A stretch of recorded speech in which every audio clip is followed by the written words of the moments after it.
একদিন এই পৃথিবী ধ্বংস হয়ে যাবে। মানুষ সহ পৃথিবীর সকল জীবজন্তু, দৈত্য দানব মারা যাবে।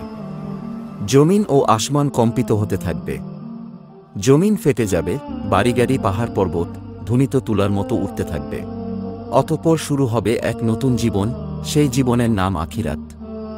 সবাইকে এই দুনিয়ার সকল কাজকর্মের হিসাব দিতে হবে। কে যাবে জান্নাতে, কে যাবে জাহান্নামে। মহান আল্লাহ রাব্বুল আলামিন সবাইকে পুনরায় জীবিত করে হাসরের ময়দানে দাঁড় করাবেন।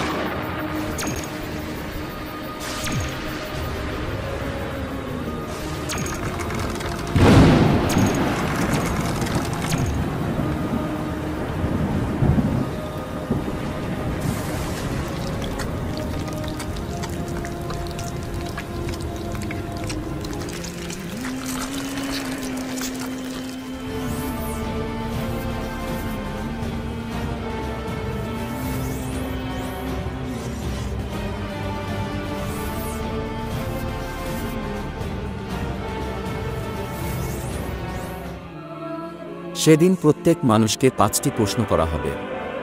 হাদিস শরীফে এসেছে, কিয়ামতের দিন কোনো আদম সন্তান 5টি প্রশ্নের উত্তর দেওয়া ছাড়া এক পাও নড়তে পারবে না।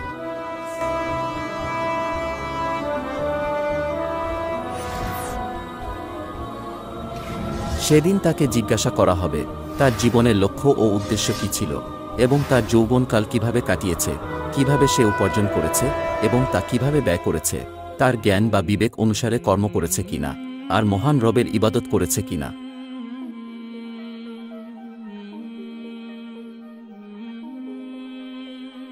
সে নিজের স্ত্রীকে আগুনে পুড়িয়ে হত্যা করেছে, অতঃপর সে জাহান্নামী।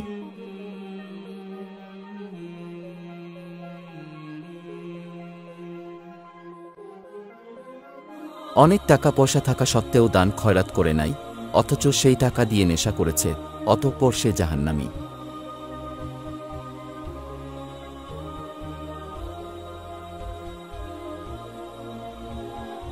সে একটি মেয়ের সাথে জিনা করেছে এবং সে সর্বদা খারাপ কাজে লিপ্ত থাকত, অতঃপর সে জাহান্নামী।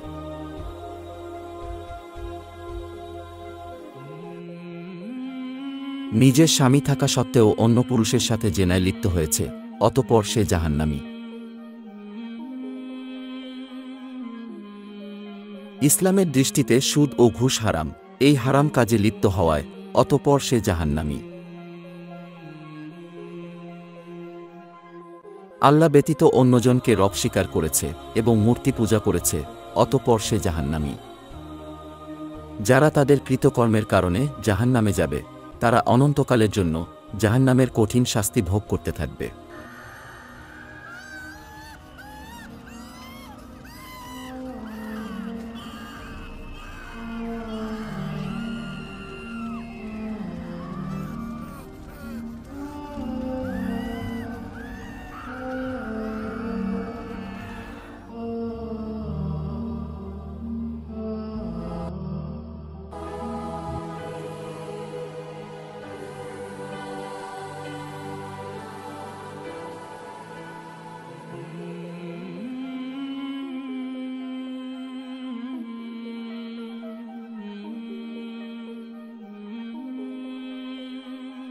এই ব্যক্তি গরিব মানুষের পাশে দাঁড়িয়েছে, দান খয়রাত করেছে, অতঃপর সে জান্নাতি।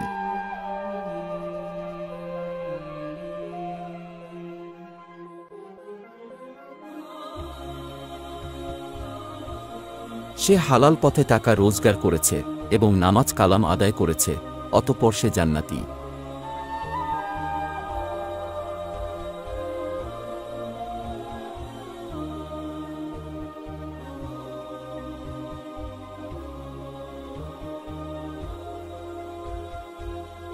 অসহায় মানুষদের সেবা যত্ন করেছে এবং মানুষের উপকার করেছে, অতঃপর সে জান্নাতি।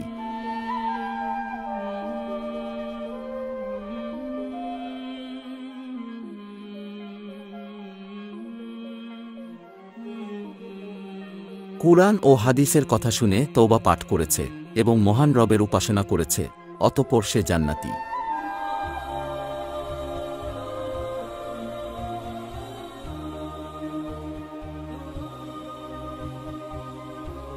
কুরআনের জ্ঞান শিক্ষা দিতে গিয়ে কাফেরদের হাতে পাথরের আঘাতে শহীদ হয়েছে, অতঃপর সে জান্নাতি।